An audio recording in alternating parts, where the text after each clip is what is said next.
Dahulu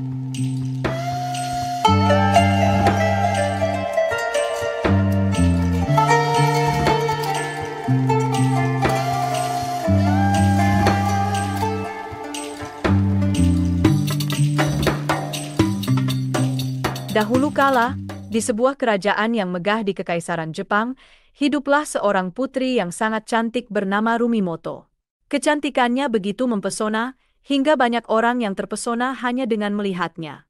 Namun, di balik kecantikannya, Rumimoto menyimpan kesedihan yang mendalam.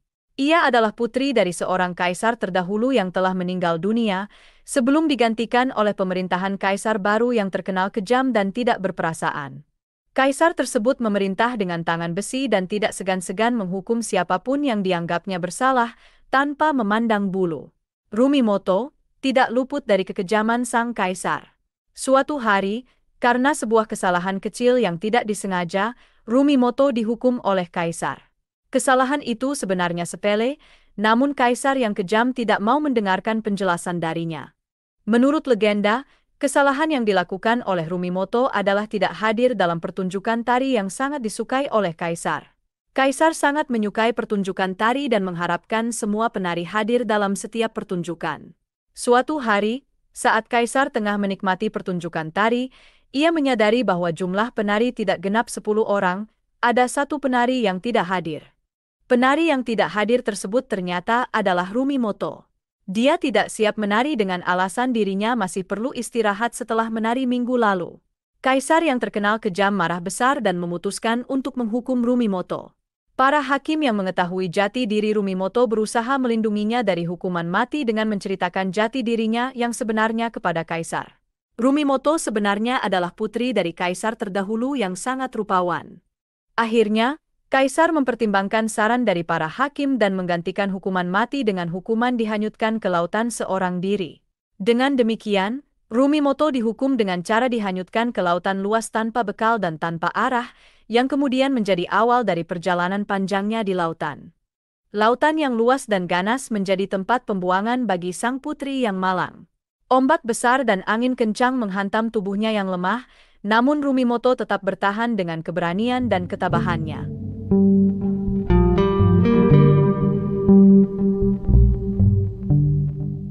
Kapal kecil yang ditumpangi Rumimoto terombang-ambing di tengah samudra yang tak berujung.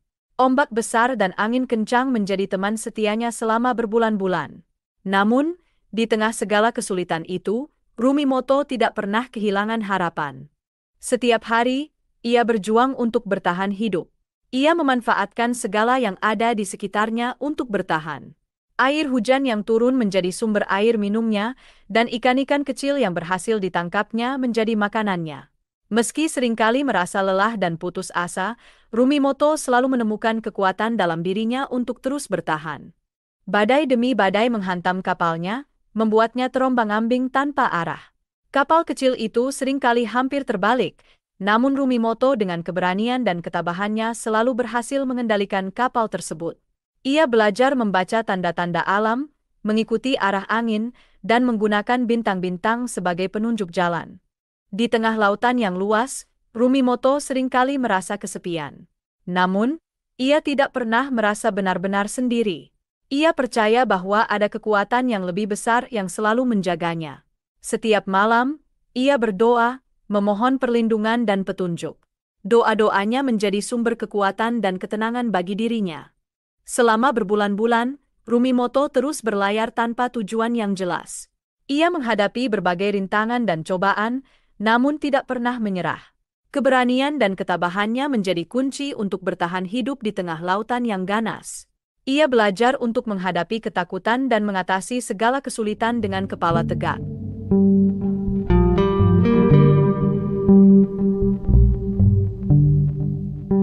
Setelah berbulan-bulan terombang-ambing di lautan yang luas dan ganas, Rumimoto akhirnya melihat secercah harapan di kejauhan. Sebuah garis pantai yang indah mulai tampak di hadapannya. Dengan sisa-sisa kekuatannya, ia mengarahkan kapalnya menuju daratan tersebut. Ombak besar yang sebelumnya menjadi musuhnya kini membantunya mendekati pantai. Ketika akhirnya mencapai daratan, Rumimoto merasa lega dan bersyukur. Ia mencium aroma tanah yang basah dan merasakan pasir lembut di bawah kakinya. Pantai yang kini dikenal sebagai Manado itu menjadi tempat pertama yang ia injak setelah perjalanan panjang yang penuh dengan cobaan. Tubuhnya yang lemah dan letih terkulai di atas pasir, namun hatinya penuh dengan rasa syukur.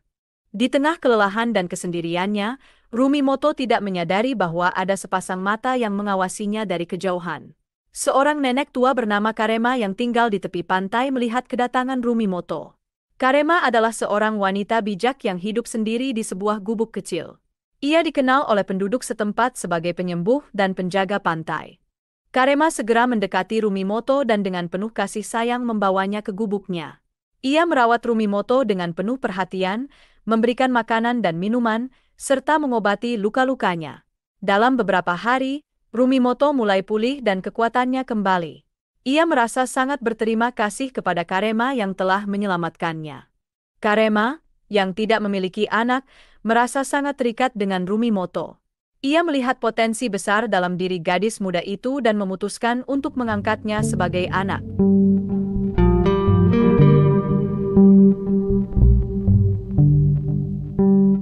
Setelah beberapa waktu tinggal bersama Karema, Rumimoto mulai merasa seperti menemukan keluarga baru. Karema merawatnya dengan penuh kasih sayang, mengajarkan banyak hal tentang kehidupan dan kebijaksanaan. Dalam proses pemulihan dan adaptasi ini, Karema merasa bahwa Rumimoto membutuhkan identitas baru yang mencerminkan awal yang baru dalam hidupnya. Suatu hari, Karema memanggil Rumimoto dan berkata, "Anakku, engkau telah melalui banyak penderitaan dan cobaan. Namun, engkau tetap bertahan dengan keberanian dan ketabahan. Aku merasa bahwa engkau layak mendapatkan nama baru yang mencerminkan kelahiran kembali dan awal yang baru dalam hidupmu." Rumimoto mendengarkan dengan penuh perhatian. Ia merasa terharu dengan perhatian dan kasih sayang yang diberikan oleh Karema. Karema kemudian melanjutkan, "Mulai hari ini, aku akan memanggilmu Lumimut." Nama ini berasal dari bahasa setempat yang berarti cahaya baru atau kelahiran kembali. Aku berharap dengan nama baru ini, engkau akan menemukan kekuatan dan kebijaksanaan untuk menghadapi masa depan. Rumimoto, yang kini bernama Lumimut, merasa sangat terharu dan bersyukur.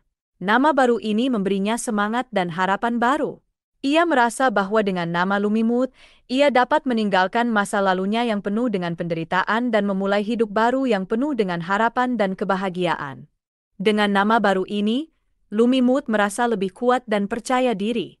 Ia mulai belajar banyak hal dari Karema, termasuk tentang alam, kebijaksanaan, dan nilai-nilai kehidupan. Karema mengajarkan Lumimut tentang pentingnya keberanian, ketabahan, dan kerja keras. Nilai-nilai ini menjadi bagian dari diri Lumimut dan membantunya menghadapi segala rintangan di masa depan.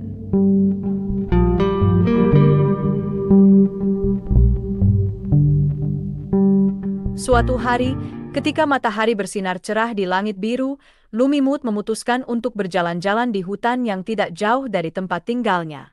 Hutan itu penuh dengan pepohonan yang rindang dan bunga-bunga yang indah. Suara burung berkicau dan gemericik air sungai menambah keindahan suasana.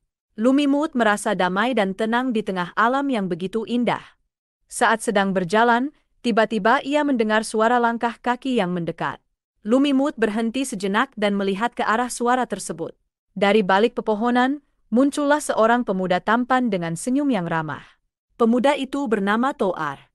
Ia memiliki mata yang tajam dan penuh dengan kebijaksanaan, serta tubuh yang kuat dan tegap. Toar mendekati Lumimut dengan penuh hormat dan berkata, "Salam, wahai putri yang cantik. Namaku Tor. Aku dikirim untuk menjadi pasangan hidupmu." Lumimut terkejut mendengar kata-kata Toar, namun ia merasakan ketulusan dan kejujuran dalam setiap kata yang diucapkannya. Mereka berdua mulai berbicara dan saling mengenal satu sama lain. Toar menceritakan bahwa ia telah menerima petunjuk untuk mencari seorang putri yang bernama Lumimut. Dia diberi tugas untuk melindungi dan mendampingi Lumimut dalam perjalanan hidupnya. Lumimut merasa terharu mendengar cerita Toar dan merasakan bahwa pertemuan ini adalah takdir. Hari demi hari, Lumimut dan Toar semakin dekat. Mereka sering menghabiskan waktu bersama, berjalan-jalan di hutan, berbicara tentang kehidupan, dan saling berbagi impian dan harapan. Toar adalah sosok yang bijaksana dan penuh perhatian, sementara Lumimut adalah sosok yang lembut dan penuh kasih sayang. Keduanya saling melengkapi dan menemukan kebahagiaan dalam kebersamaan. Cinta pun tumbuh di antara mereka. Toar dan Lumimut merasa bahwa mereka telah menemukan pasangan hidup yang sejati. Suatu hari, di bawah sinar bulan purnama yang indah, Toar melamar Lumimut untuk menjadi istrinya. Mereka berdua kemudian menikah dalam sebuah upacara yang sederhana namun penuh makna.